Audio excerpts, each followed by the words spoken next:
stood on the bridge and looked at the cornfield. The man said, "Tomorrow we shall reap the corn." "Yes, tomorrow we shall snip it," she said. "Whoever harvested with scissors?" asked the man. "Yes, yes, snip, snip, snip," she shouted. But in her fury she tripped and fell in the river. The man jumped in and just managed to save her. "Shall we reap the corn then?" he demanded. "Snip, snip," she screamed. "You can sing then," said the man. And she did. They found her at last, upstream, above the waterfall. Contrary indeed she had been to the end.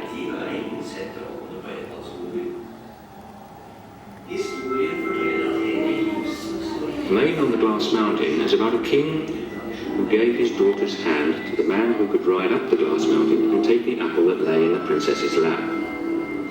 It was just when Askeladden had saved his father's cornfield from being grazed bare by the magic horse. He had thrown a fiery halter over the horse and tamed it. So he rode to the glass mountain. Princess and knights had tried and failed. Suddenly, a knight in golden armor rode up the mountain, took the apple, rode away again. It was Askeladden. What a wedding feast there was, he claimed his princess. The legend tells of a tall old couple in Gorgor. Their two sons were once going through the forest when they met three trolls who had only one eye between them. "Oh, it smells of Christian blood," said one of them. And the boy swung his axe. That troll said, so the troll dropped the eye. When the boy snatched the eye out, the troll yelled, "If we don't get our eye back, you'll be turned to sticks and stones." "I'm not afraid," said the boy. "Shut up or I'll drop down all three of you." Then the trolls were afraid and gave the boys gold and silver to get their eye back. Since then, no one has seen the trolls in Halo Woods.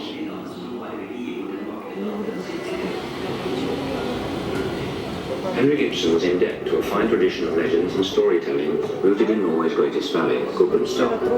He walked up the valley himself in 1862, stopping first at Moslos, near Hunderfossen.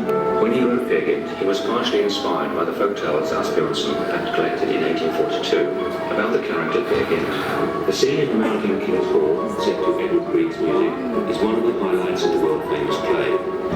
Here is the king, surrounded by ghosts, trolls, goblins, and the green-clad, rejoicing with Peer Gynt.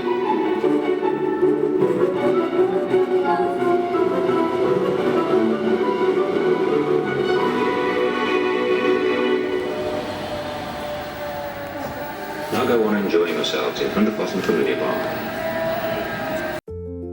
Также в парке имеется кинозал. Комнатки, будто бы выдолбленные в скале, имитирующие подземные пещеры, по которым можно прогуляться и посмотреть разные сцены из сказки.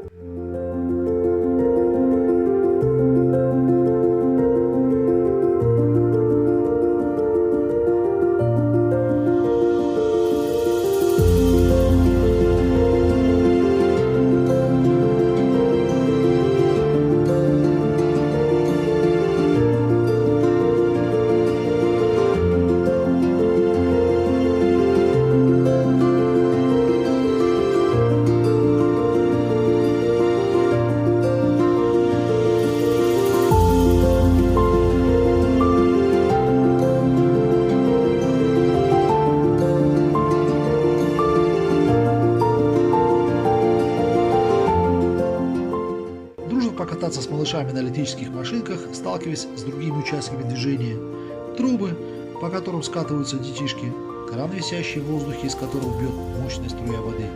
Для детишек организовано катание на игрушечных машинках с дорогами, светофорами, мостами.